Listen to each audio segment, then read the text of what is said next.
જઈએ તો અક્ષરધામ કેવું છે, આ પ્રશ્ન આપણા વચનામૃતમાં પૂછાયો છે. પ્રથમનું 12મું વચનામૃત, એમાં મુક્તાનંદ સ્વામી મહારાજને પૂછે છે કે મહારાજ અક્ષરધામ કેવું છે? સ્વામિનારાયણ ભગવાને જવાબ આપ્યો છે, અક્ષરધામ છે સનાતન છે. બીજું કહે છે કે અનાદિ છે, દિવ્ય છે, અખંડ છે. પછી મહારાજ એમ બોલે છે, વૃક્ષ અને પર્વત આદિ કે સહિત, અથવા તો પર્વત અને વૃક્ષાદિ કે સહિત, અને મનુષ્ય પશુ પક્ષી એની આકૃતિ સહિત આ પૃથ્વી આખી કાચની હોય. આ પૃથ્વી આખી કાચની હોય અને આકાશમાં જેટલા તારા છે એટલા ચંદ્રમા હોય. તો એ કાચની પૃથ્વીનો જેવો પ્રકાશ થાય એવી પ્રકાશે યુક્ત ભગવાનનું અક્ષરધામ છે. હવે સમજાયું કેટલો બધો પ્રકાશ છે કે પૃથ્વી આખી કાચની હોય, આકાશમાં જેટલા તારા છે એની જગ્યાએ ચંદ્રમા હોય અથવા સૂર્ય હોય, એનો જેવો પ્રકાશ થાય એવો અક્ષરધામનો પ્રકાશ છે.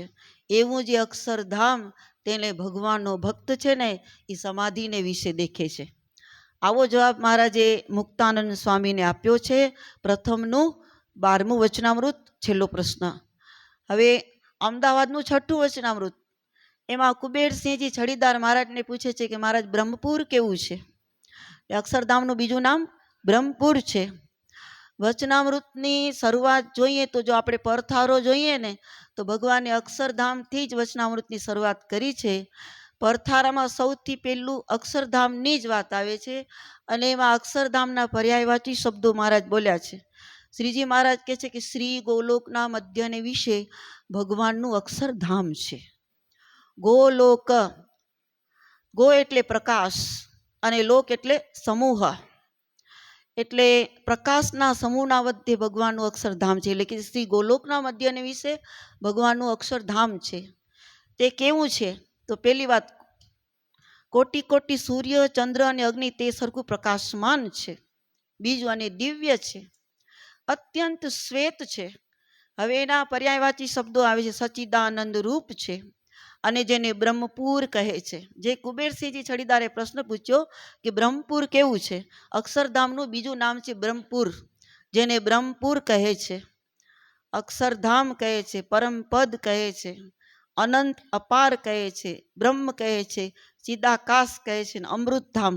આટલા એના પર્યાયવાચી શબ્દો છે. આ બધા અક્ષરધામના જ નામ છે. બ્રહ્મપુર કહે છે, અમૃતધામ કહે છે, પરમપદ કહે છે, અનંત અપાર કહે છે, ચિદાકાશ કહે છે. આટલા અક્ષરધામના પર્યાયવાચી શબ્દો છે. આમાં અક્ષરધામના વર્ણનમાં એ બધા જ આવશે. એટલે કુબેરસિંહજી છડીદારને શ્રીજી મહારાજે જવાબ આપ્યો છે કે બ્રહ્મપુર ધામ છે સર્વે અક્ષર બ્રહ્મ કરતા. ભગવાનનું જે અક્ષરધામ છે તે અતિ સુંદર છે. એમાં એમ કે છે બહુ પ્રકારના મહોલ છે.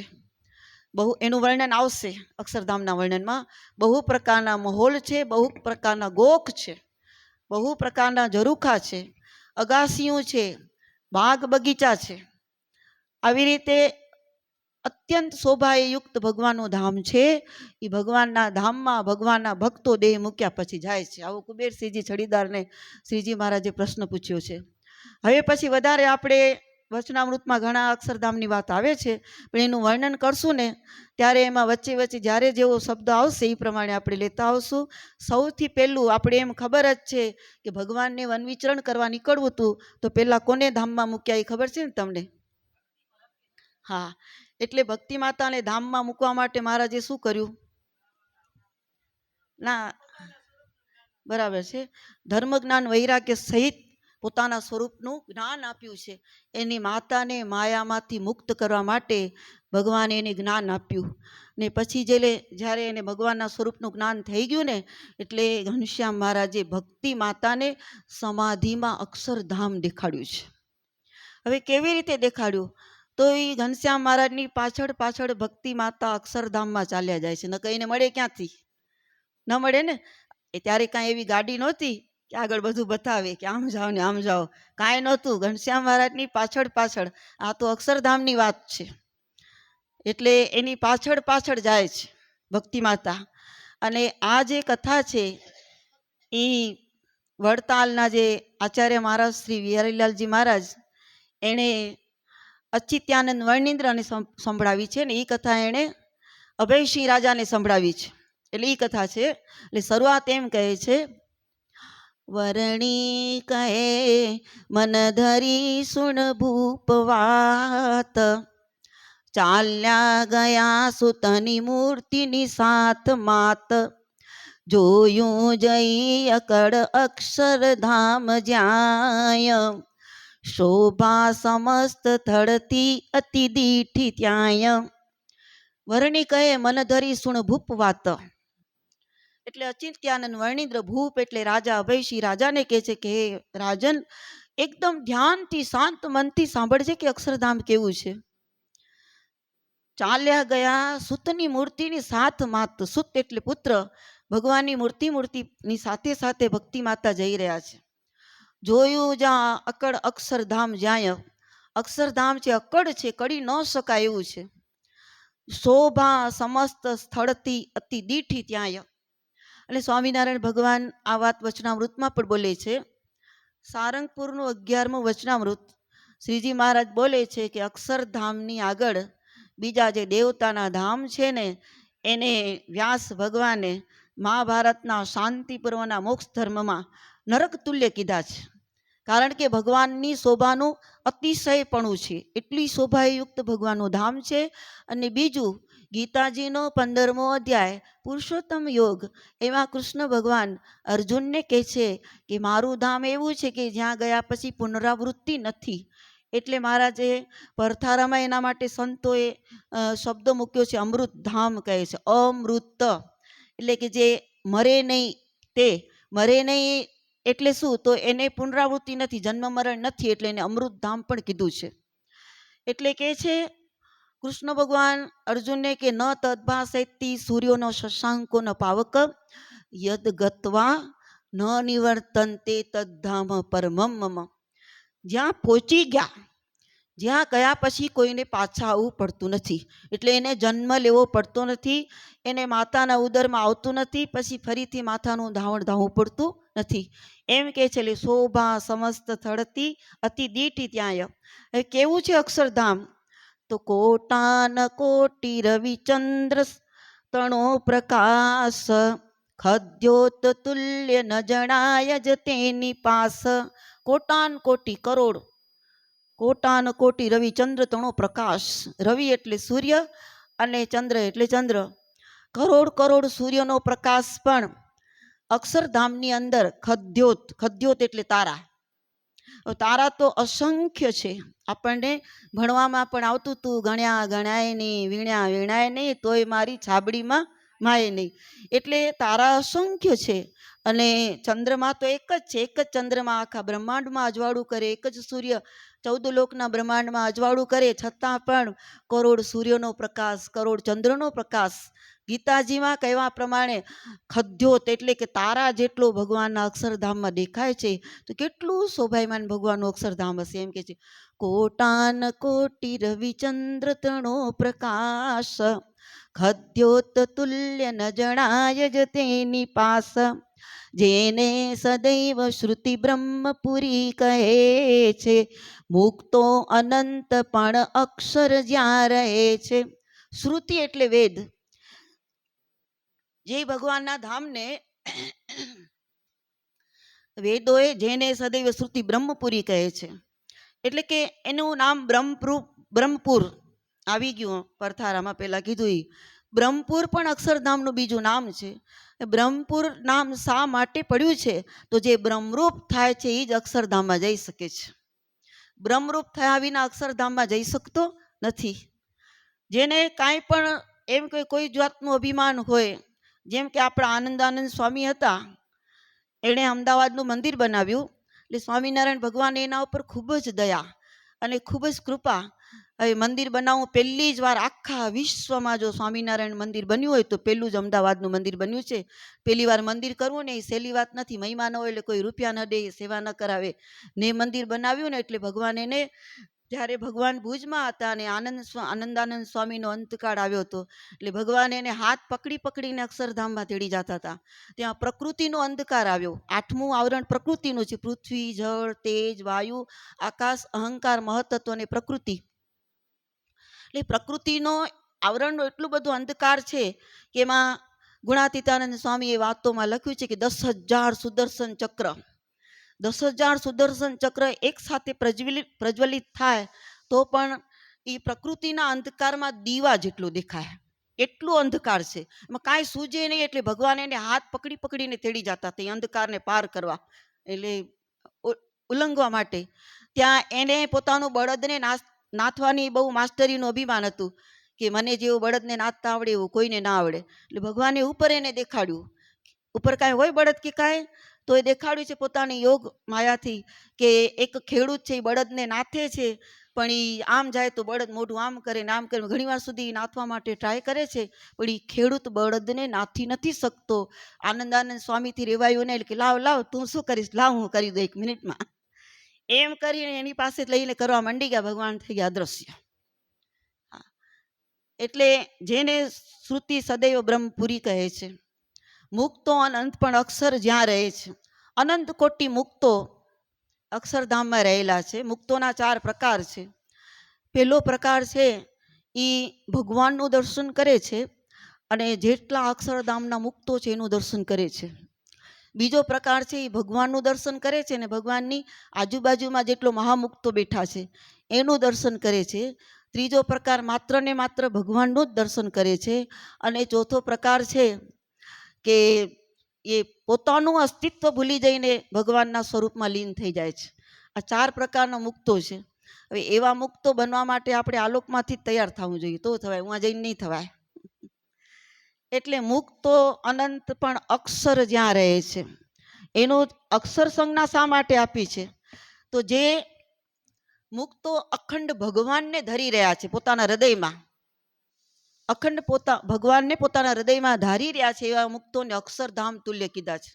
કારણ કે મધ્યનું 42મું વચનામૃત, જ્યાં ભગવાનની મૂર્તિ ત્યાં અક્ષરનું મધ્ય ભાગ, એટલે એણે હૃદયમાં ભગવાન ધાર્યા છે. તો એ અક્ષરધામ બની ગયું કે નહીં એનું હૃદય. એટલે મુક્તો અનંત પણ અક્ષર જ્યાં રહે છે એમ કે છે.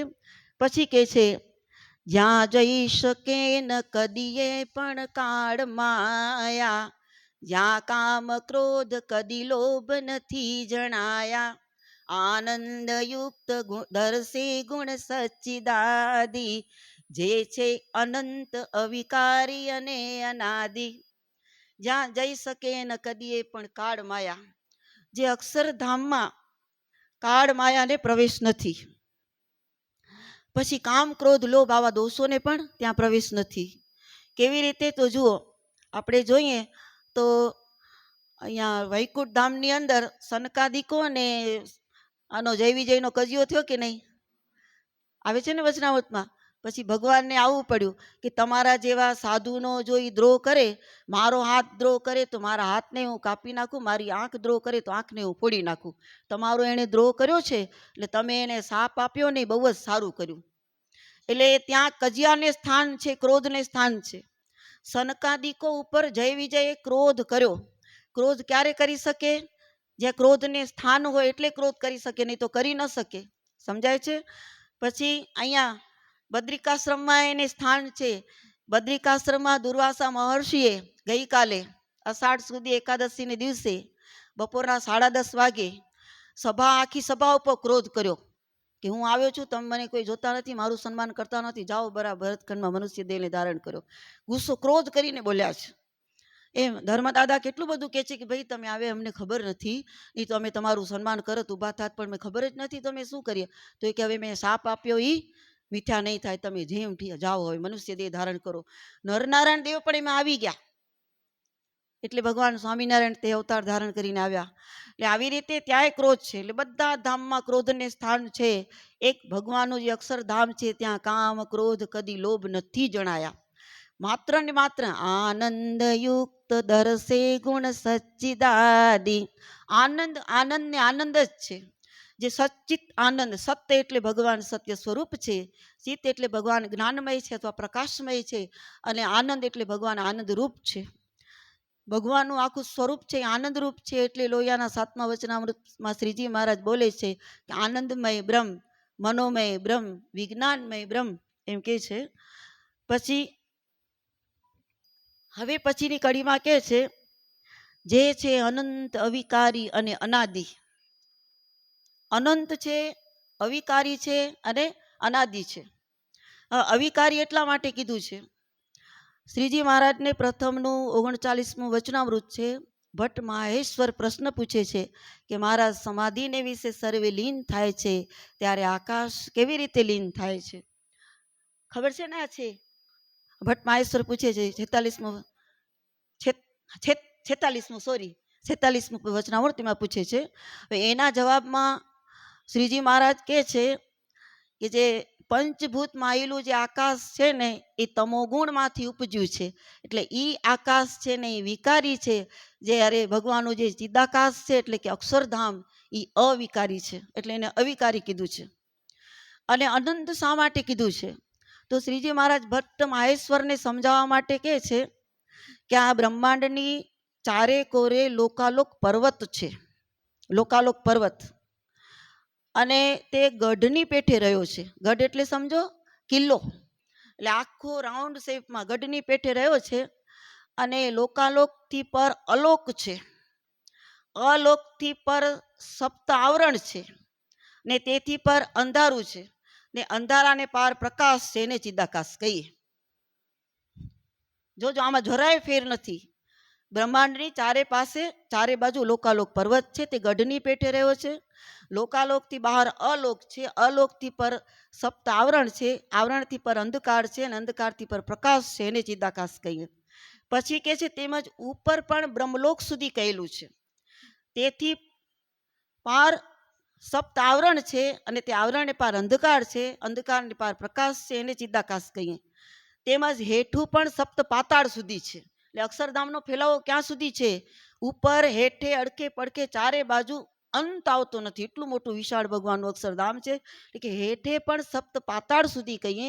તેથી હેઠા સપ્ત આવરણ છે, આવરણને પાર અંધકાર છે, અને અંધકારને પાર પ્રકાશ છે, એને ચિદાકાશ કહીએ.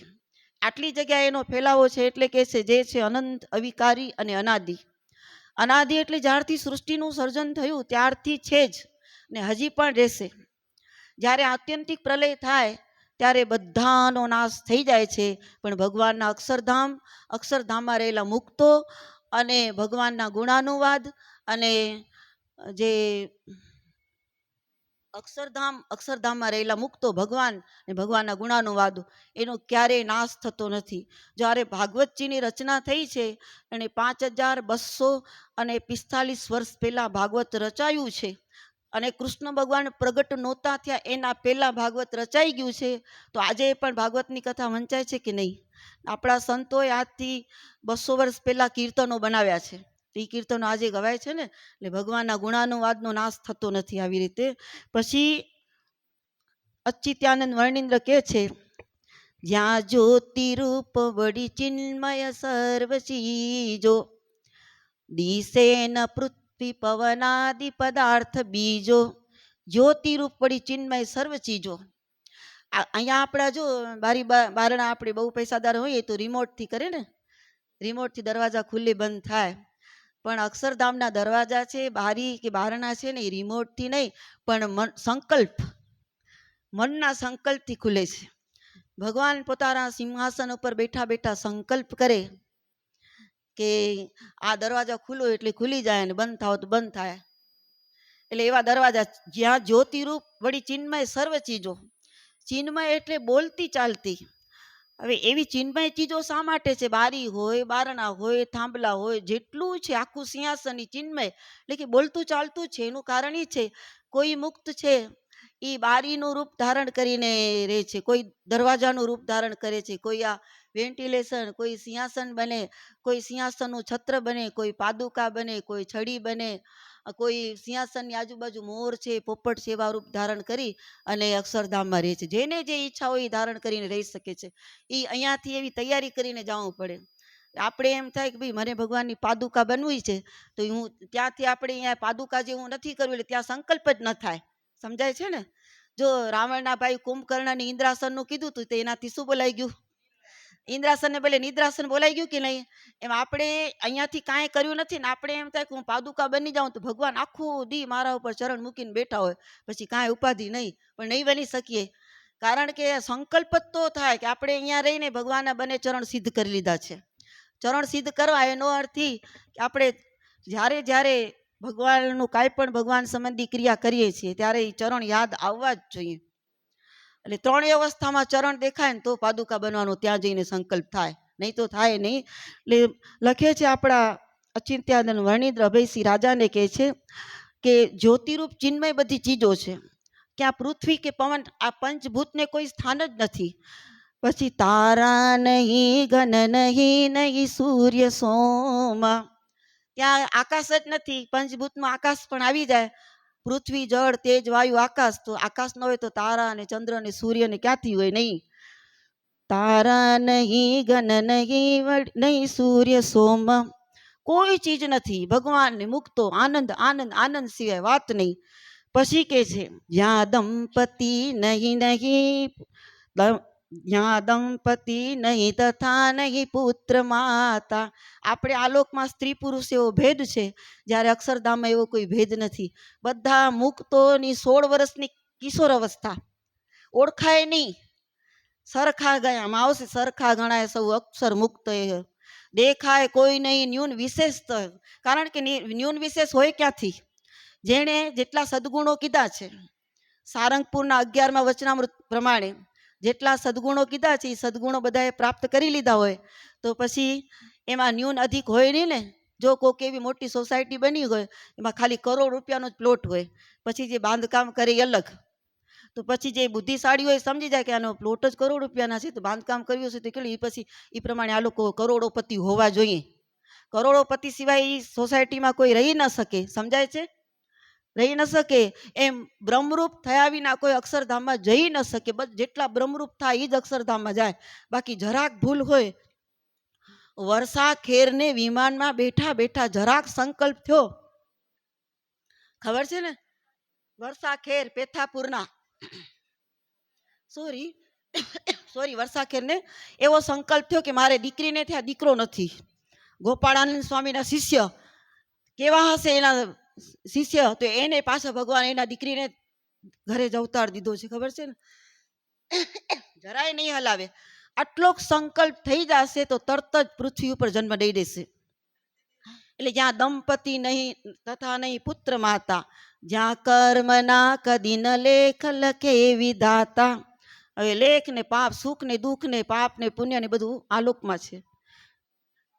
સુખ દુઃખ પહોંચી ગયા પછી કાંઈ છે જ નહીં, પણ પહોંચવાની આપણી સ્થિતિ હોવી જોઈએ, આપણે એ લેવલના થવા જોઈએ તો પહોંચાય. પછી કે છે જેનું યથાર્થ કદી વર્ણન ના કરાય, વાણી તથા મુનિ તણા મન થાકી જાય. આવું જે અક્ષરધામ છે ને એનું વર્ણન યથાર્થ કોઈ કરી ન શકે. મન ને વાણી જેમ ભગવાનને પામી નથી શકતા કાર્યાણીના પહેલા વચનાવૃત પ્રમાણે, એમ ભગવાનના અક્ષરધામનું વર્ણન પણ કોઈ કરી ન શકે. પણ આ તો એ કહે છે કે મેં જેવું જોયું છે, તમને અક્ષરધામનો લોભ લાગે એટલા માટે હું તમને વર્ણન કરું છું. સ્વામિનારાયણ ભગવાન આપણને સમજાવે છે કે જેમ પશુ કરતાં મનુષ્યનું સુખ અધિક છે, પંચાળાનું પેલું વચનામૃત, પશુ કરતાં મનુષ્યનું સુખ અધિક છે. કારણ કે મનુષ્યના સુખમાં વિવિધતા છે. વિવિધતા એટલે સમજો ને, એને તો જે કડબ કે રંજકો કે બહુ તો ગોવાર કે ગોળ એવું ખાવા મળે. આપણે તો રોજના શાક ને ફરફરતા હોય, પછી સાંજના નાસ્તા રોજના ફરફરતા હોય, ત્રણેય ટાઈમનું અલગ અલગ હોય. એને કોણ દે? જ્યારે ઠીક લાગે ત્યારે ચાય ને સેવ મમરાના ડબ્બા ખોલીને બેસતા, જ્યારે ઠીક લાગે ત્યારે પાણી પી લઈએ. એને પી શકે? એનો માલિક કોઈ પાણી દે તો એ પાણી પી શકે. એટલે પશુ કરતાં મનુષ્યનું સુખ અધિક છે. મનુષ્ય કરતાં રાજાનું સુખ અધિક છે. રાજા કરતાં ઇન્દ્રનું સુખ અધિક છે. ઇન્દ્ર કરતાં બૃહસ્પતિનું સુખ અધિક છે. કારણ કે દેવોના ગુરુ બૃહસ્પતિ છે, એટલે ગુરુને તો બધા દેવો ભેટ આપે ને, એટલે બૃહસ્પતિનું સુખ અધિક છે. તેથી કરતાં ભગવાનના વૈકુંઠ ધામનું સુખ અધિક છે, અને તેથી કરતાં ભગવાનના અક્ષરધામનું સુખ તેથી અતિ અધિક છે. આવું ભગવાન પહેલા વચના આના પંચાળાના પહેલા વચનામૃતમાં બોલ્યા છે. હવે એ સુખનો જો એ લોભ લાગે જેને કે હવે ક્યારે આ દેહને મૂકીને એ સુખને પામીએ. આપણો નવો બંગલો બનતો હોય કરોડ રૂપિયાનો અને ભાડે રહ્યા હોઈએ તો આપણે રોજ વિચાર આવે કે નહીં કે ક્યારે બની જાય ને ક્યારે રહેવા જઈએ, અગાસીમાં સુવા જાશું ને આમ કરશું ને બગીચામાં બેસશું ને કેટલા સંકલ્પો કરીએ. ભગવાન કહે છે કે આ વાત જે બુદ્ધિશાળી હોય ને એને સમજાય. બુદ્ધિશાળી હોય ને અક્ષરધામના સુખનો લોભ લાગે એને સમજાય. બધા એને આ વાત સમજાતી નથી. લોભ લાગશે, જાવું છે ને પડશે ને, જાવું જ છે. વચમાં ક્યાંય લોભાવું નથી એમ પણ કે છે. એટલે ભગવાન આપણને અહીંયા શું અચિંત્યાનંદ વર્ણિન્દ્ર અભયસિંહ રાજાને સમજાવે છે કે આ ધામ છે એ જેનું યથાર્થ વર્ણન ન કરી શકાય એવું આ ધામ છે. આ જે ધામ છે એના માટે કે છે જેનો કદાપી શ્રુતિ પાર નથી જ લેતી. શ્રુતિ એટલે વેદ. એક વચનામૃતમાં શ્રીજી મહારાજ એમ બોલે છે કે વેદો પણ જેના મહિમાને નેતિ કે છે. ખબર છે? નેતિનો અર્થ થાય છે જેનો ઇતિ નથી. આપણે કેમ વચનામૃત પૂરું થાય તો આપણે એમ બોલીએ કે ઇતિ વચનામૃતમ, રોજ બોલીએ છીએ. એનો અર્થ શું કે હવે આપણું વચનામૃત પૂરું થયું છે. એટલે નેતિનો અર્થ જેનો અંત નથી. એટલું મોટું ભગવાનનું અક્ષરધામ છે જેને શ્રુતિ નેતિ કહે છે.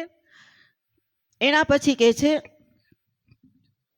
પછી આપણે કીર્તન પણ ગાઈએ છીએ. ખબર છે? જેને નિગમ નેતિ કહી ગાય રે સર્વે સખી જીવન જોવાને ચા. નિગમ પણ જેના મહિમાને નેતિ કહે છે. જ્યાં જાય તે પુનર્જન્મ કદી ન પામે. જે ભગવાનના અક્ષરધામમાં જાય છે, પુનર્જન્મ એટલે સમજો ને પુનરાવૃત્તિ, એટલે એને ફરીથી જન્મ લેવો પડતો નથી.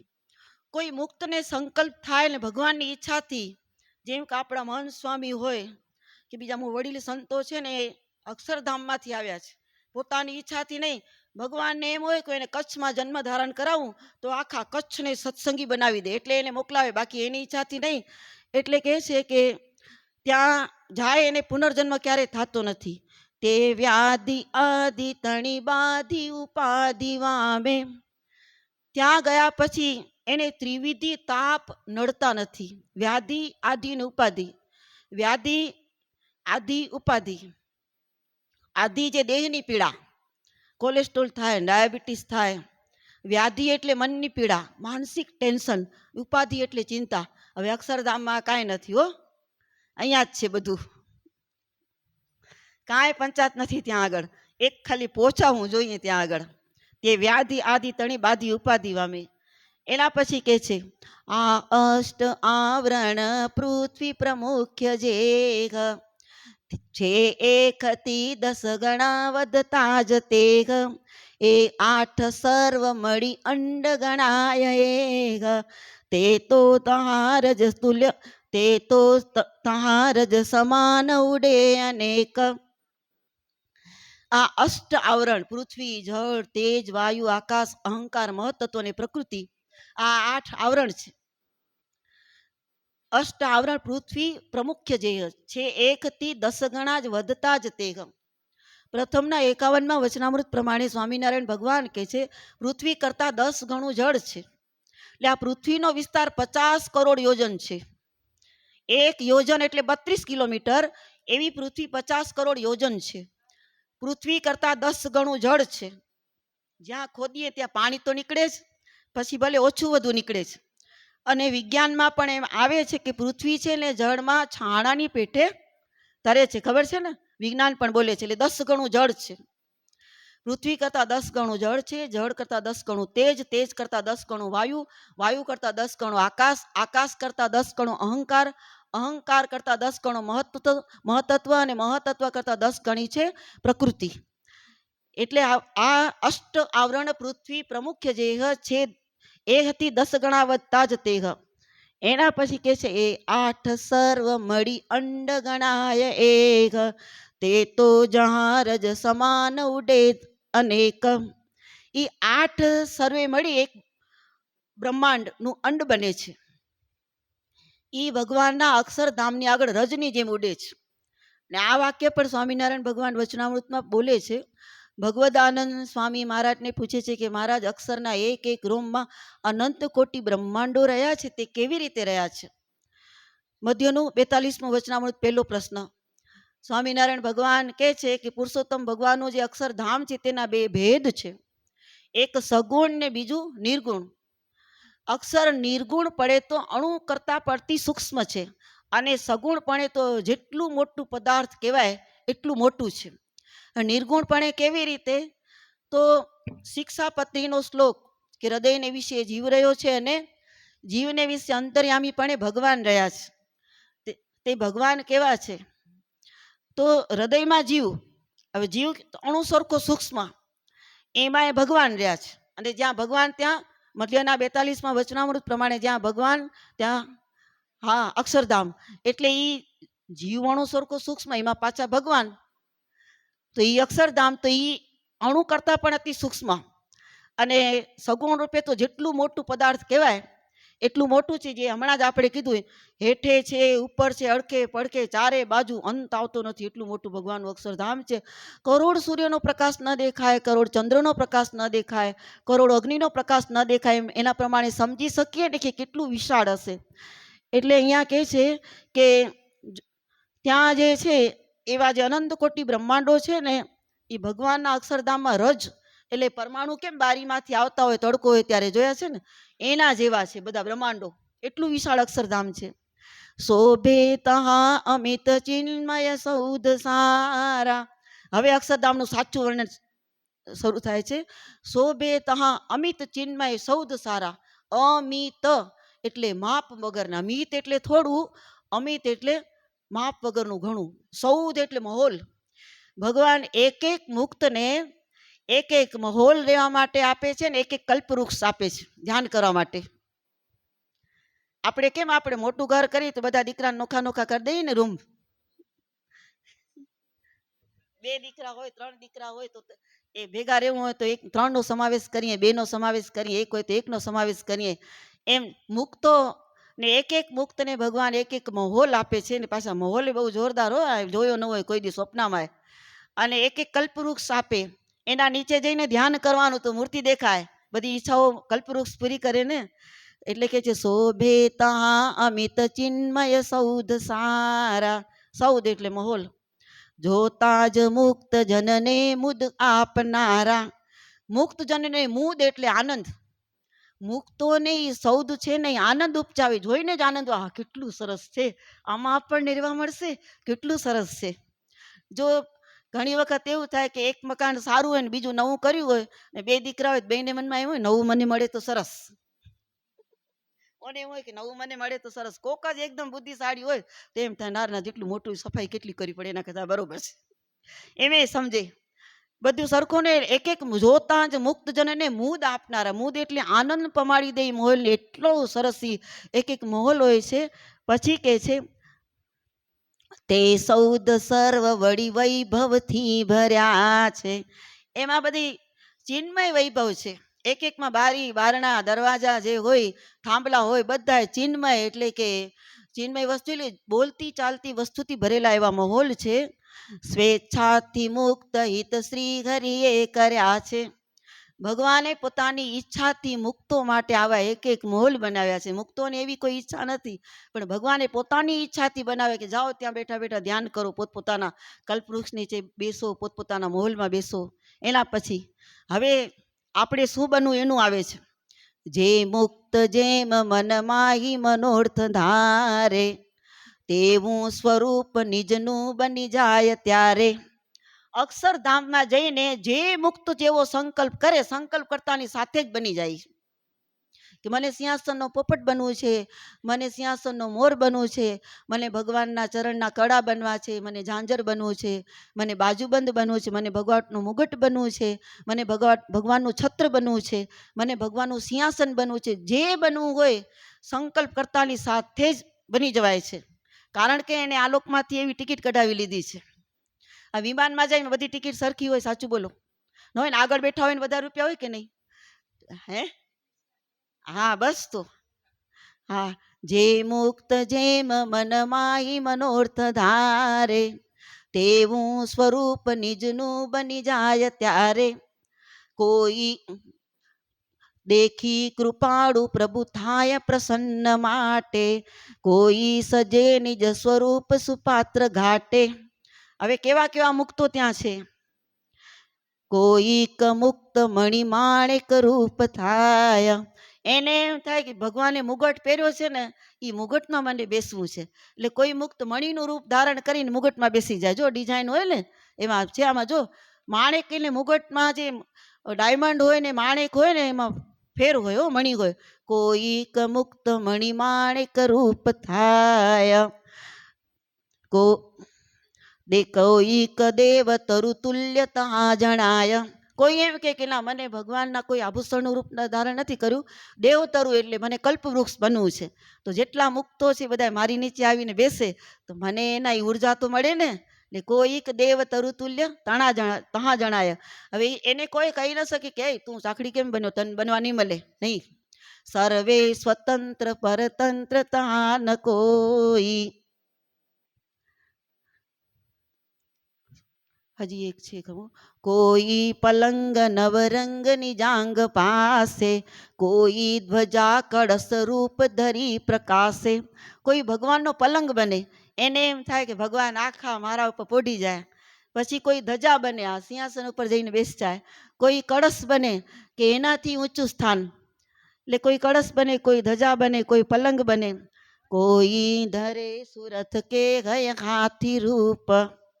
ભગવાન અક્ષર મુક્તોને મળવા જાય એક એકના મહોલમાં, એટલે હાથ રથ ઉપર બેસીને જાય. એટલે કોઈ બને સુરથ, એકદમ શોભાયમાન સોનારો રથ એનું રૂપ ધારણ કરે. એને એમ થાય ભગવાન મારી ઉપર બેસે. કોઈ ધરે સુરથ કે ગયા હાથી રૂપ. કોઈ ઘોડાનું રૂપ ધારણ કરે કે ભગવાન મારી ઉપર બેસે. કોઈ હાથીનું રૂપ ધારણ કરે કે ભગવાન મારી ઉપર બેસે. કોઈ બને કનક કેરી છડી અનુપ. જેને છડી બનવાની ઈચ્છા છે કે આખો દિવસ ભગવાન મને પકડી રાખે, ક્યાંય જવા જ નથી, બસ. છડીનું સ્થાન ક્યાં હોય? હાથમાં જોઈએ ને. એટલે કોક છે ને છડીનું રૂપ ધારણ કરે, પણ એને હાથ સિદ્ધ કરવો પડે. હો ભગવાનની પૂજા એકદમ સિદ્ધ કરે કે અંજારના ઘનશ્યામ મહારાજનો હસ્ત આવો છે તો છડી બનવા મળે, નહીં તો ન મળે. એટલે કોઈ કનક કેળી છડી અનુપ. વાજિંત્ર રૂપ વળી કોઈ ધરે વિચિત્ર, જેમાં ગવાય હરિના ગુણ કે ચરિત્ર. આપણે અહીંયા જેટલા વાજિંત્રો વાગતા, કોઈ પેટી હોય કે ઓર્ગન વગાડતા હોય, પછી કોઈ તબલા હોય, તબલચી હોય તબલા વગાડે, કોઈ ઓકટા પેડ વગાડે, પછી કોઈ વાંસળી વગાડે, તો બધાય વગાડવા વાળા ખપે ને. ત્યાં આગળ કોઈ વગાડવા વાળા નથી ખપતા, પોતે વાગે, પોતે વાંસળીનો સૂર પોતે નીકળે, તબલાનો પોતે નીકળે, પેટીનો પોતે નીકળે, ઓકટા પેડનો પોતે નીકળે. કેમ? હા હા, મુક્તોએ જ રૂપ ધારણ કર્યા છે, એટલે પછી એને કોઈ વગાડવા વાળા ખપે નહીં. એટલે આમાં કહે છે વાજિંત્ર રૂપ વળી કોઈ ધરે વિચિત્ર, જેમાં ગવાય હરિના ગુણ કે ચરિત્ર. એટલે બધા વાજિંત્રો પોતપોતાની રીતે ગાય છે ને વાગે છે. પછી થઈ પાદુકા પ્રભુ તણા પદ કોઈ જાય, કોઈક છત્ર થઈ શ્યામ શિરે છવાય. સર્વે સ્વતંત્ર પરતંત્ર તાન કોઈ, આનંદ મગ્ન અતિશે હરિમૂર્તિ જોઈ. જેને જે રૂપ બનવું છે એ સંકલ્પ કરે એટલે એ બની જાય. બધા એ સ્વતંત્ર છે. ભગવાન પોતે પણ એને કહી ન શકે જો તું પલંગ બનજે નહીં, હું તારા ઉપર પોઢવા નહીં આવું, ન કહી શકે. એણે કર્યું એવું છે, એને અખંડ શયનની મૂર્તિ સંભાળી છે એટલે એ પલંગ બની જાય. સર્વે સ્વતંત્ર પરતંત્ર તાન કોઈ, આનંદ યુક્ત અતિશય હરિમૂર્તિ જોઈ, આનંદ મગ્ન અતિશય હરિમૂર્તિ જોઈ. આખો દિવસ બધા મુક્તો આનંદમાં જ રહે છે. કોઈ કોઈને કાંઈ ન કહી શકે, જેને જેમ બનવું હોય બની શકે છે. એના પછી વર્ણી સુણો મહીપતિ મુખતી કહે છે. હવે અભયસિંહ રાજા છે ને અચ્યુત્યાનંદ વર્ણિને પૂછે છે એક પ્રશ્ન. તે મુક્ત સર્વ હરિના વશમાં રહે છે, ત્યારે સ્વતંત્ર સુખ કેમ ગણાય? ટાળો તમે સકળ સંશય આજે. હવે મુક્તો છે હરિના વશમાં રહે છે, બધા મુક્તો ભગવાનની આજ્ઞા પાડે છે, અને તમે એમ કહો છો કે જેને જે બનવું એ બની જાય. તો સ્વતંત્ર છે તો આજ્ઞામાં રહેતા હોય એને સ્વતંત્ર કહેવાય કે મેં મારો સંશય છે, સંશયને તમે ટાળો કે કઈ રીતના તમે એને સ્વતંત્ર બતાવો છો. વર્ણી કહે નિજ તાણા મનને ગમે છે. આજે આપણા ઘરની અંદર દીકરાની વહુ આવી અને આપણે જેમ એને કરવું હોય એમ કરવા દઈએ તો પછી એને મજા આવી જાય કે નહીં? જરા કેમ કહી કે જો બધા ઘરની રીત અલગ હોય, તમારા ઘરે આમ છે ને અહીંયા જરાક આમ કરવાનું, આપણે આનું આમ છે એમ કાંક કહીએ તો પછી કોકને ગમે ને કોકને ન પણ ગમે. એટલે ભગવાન કહે છે કે અચિત્યાનંદ વર્ણિંદ અભયસિંહ રાજાને કહે છે કે તમે એક વાત સમજો, આજે જેને જેમ ગમતું હોય એમ એને રહેવા દઈએ તો પછી સ્વતંત્ર નહીં તો શું? આમ આજ્ઞા બધી પાડે પણ જે ભગવાનની સેવામાં એને જેવું રૂપ ધારણ કરીને રહેવું છે એવી રીતે એ રહી શકે છે, પછી એને એમાં સ્વતંત્રપણું કહેવાય કે નહીં? વર્ણી કહે નિજ તણા મનને ગમે છે, તેને જ પ્રાણી સર્વ સુખ માની લે છે.